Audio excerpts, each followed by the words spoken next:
bebeja kata tangga ge ulah urang bae urang melibatkan diri milu zikiran di hiji haul supaya kacatet jadi murid Tuan Syekh Abdul Qadir Al Jailan anu bukuna ti masyrik datang ka maghrib sugan aya catatan urang we di dinya nu geus dicatet taju ulah dihapus loba nu dihapus deui moal disebutkeun ngaranna aya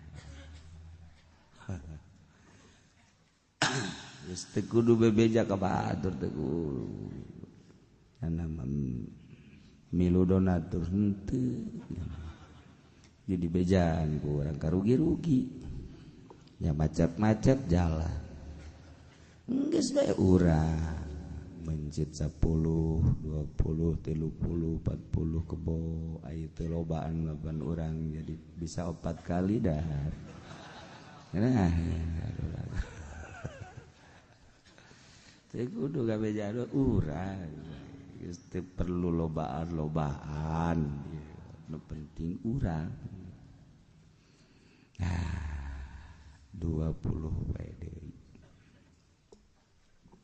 ieu mah urang masih keneh nyaritakeun tentang hukum Al-Qur'an nu geus ditarjamahkeun ku Kangjeng Nabi lewat hadisna geus diijma'keun ku para mujtahid urang tarima asal geus teu kudu hese belek tinggal urang bacaan kitab direnung dipake ternyata ieu mah ieu bab hudud teu dipake di negara urang di negara urang mah lain negara Al-Qur'an walaupun pendudukna mayoritas Islam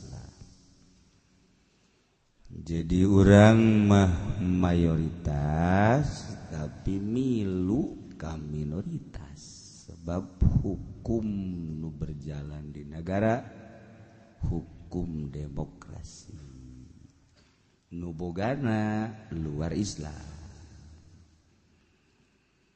kajen urusan kos kitu ieu urusan masalah utar atur jang di negara ketika henteu dilaksanakeun atuh urang buat teu ngatur ieu teu kabeungbeuratan urang mah di akhirat sebab urang mah teu ngatur nagara nu kabeungbeuratan di akhirat mah nu ngatur negara bakal ditanya kunaon teu make aturan aing cak Allah pan aing geus nurunkeun Rasul haju geus nurunkeun Al-Qur'an kunaon ku sia henteu dipake tah nu uras urus negara nu berat jaga di akhirat presiden menteri gubernur bupati camat eta onam deureus galde duit dari RT ya kabagian kadagaraan kana aju ya digaji henteu masyaallah aya anu gelut dibawa ke RT anu kitu mah bangsa ngajual tanah tuh diliwat RT mah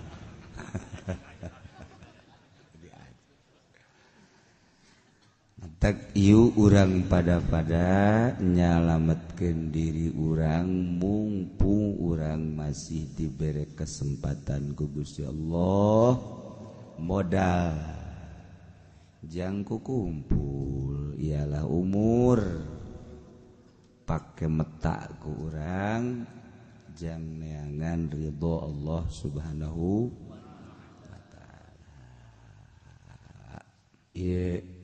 orang kadar carita koleksi ilmu adapun dipraktekkeun di negara henteu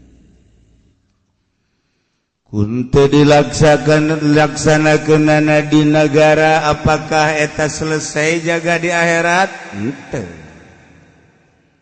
ketika aya nu maling kanyawan bawa kapal sek sidang di kejaksaan hasil sidang lain diputuskan melalui hukum Al-Quran Quran geus ngajelaskeun wa man lam yahkum bima anzalallah faulaika humul khasirun faulaika humul kafirun dan lain-lain.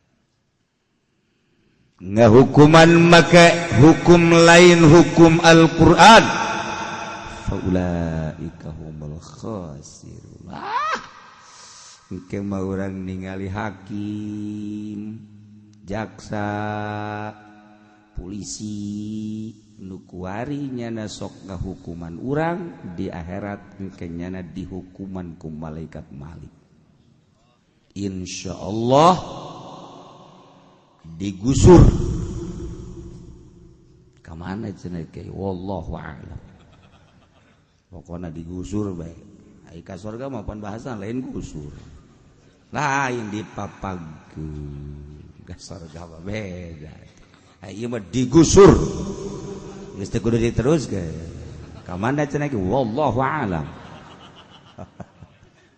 eta taksi hade aduh Gusti Allah pancena kieu wanian wa man lam yahkum bima anzalallah teu bisa ditawar wa man lam yahkum bima anzalallah faulaika humul khasirun hakim-hakim jaksa-jaksa polisi-polisi anu ngahukuman lain make hukum Allah faulaika humul khasirun. Kumaha cenah kiai lamun ngahukuman lain make Quran atuh pada bae ge wede si Romo ya malaikat malik mah ora weruh kiai ku sapa iku ora weruh pokone weruhe wa malam yakum ya wis malaikat malik ka kronjo meureunnya aduh masyaallah. Emang aya kiai anu ngahukuman lain make Al-Quran we atuh akeh ya akeh gue widih sirama premen ayo dan premen ada akur nah ieu sakadar supaya nyaho bae ngeri urang lamun ka situ ngeri teh ya Allah Haji cara kumaha tuh kiai jakula jadi polisi atuh teh kumaha teruskeun bae sih. Jadi kuliah jadi pemerintah ieu masalah itu.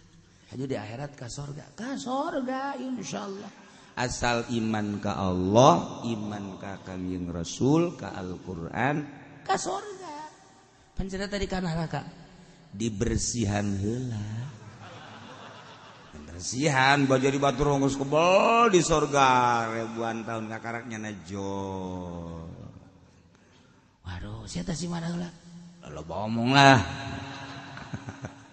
Aing mah sesa ya ka dieu ge. Tuh hari sakitu doang surga mah surga. Nganange boro-boro polisi atuh pedagang ge teh jujur makan neraka heula. Abang Kanding mana pedagang nu jujur? Mana pedagang? Deuk na ngabohong pedagang. Ulah-ulah dagang nu gede dagang leutik ge mang geus sabaraha lauk ieu? Ieu 20.000. Ih 15.000. Oh, modal ge encan bisa. Mulai ngahutang geus bari ngabohong. Eta cikene wah. Modal ge can nepi. Masyaallah. Tuar 17. Gas dah. Lain kata tangga mah teu meunang. 2 Bisa aja tuh tukang lauk eta. Timbang cepetnya sanimbang nah horeng dikurangan saon. 3 etalah pedagang. Komo pedagang karung. Teu pernah dagang karung teu bolong, puah beh bolong.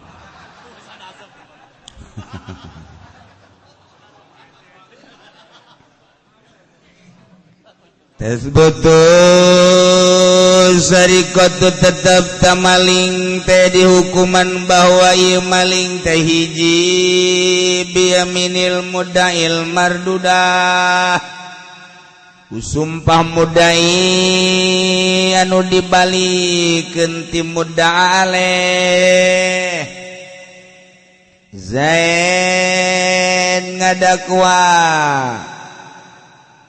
terhadap Ki Umar dakwaanana bahwa Umar teh maling motor. Zaid mudai Umar anu didakwa ngaranna mudda'a aleh. Sani sobun kuat leuwih ti sani motor. Dalam dakwaanana tetep bae Ki Umar teu ngaku. Ki Umar teh teu ngaku. Jeung henteu bae cak Ki Umar teh. Itu dalam dakwaanana. Didakwa teh kan hese. Zaid kekeh ngadakwa bahwa pelaku maling motor dibakar, motor Scoopy adalah Ki Umar. Ki Umar tetap tengah. Eta pasalia. Zaid ngadakwa, Ki Umar tengah. Ditanya tentang kitu saksi-saksi itu, ya. Lamun aya saksi maka diperkuat ku saksi. Masya Allah. Tengah aku basa-basa kali. Barang bukti eueuh.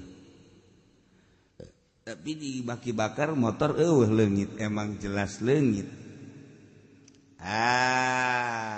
Ieu kan kesulitan da kos kitu tah. Kudu ayakeun heula bebekna. Bebek teh bau badan.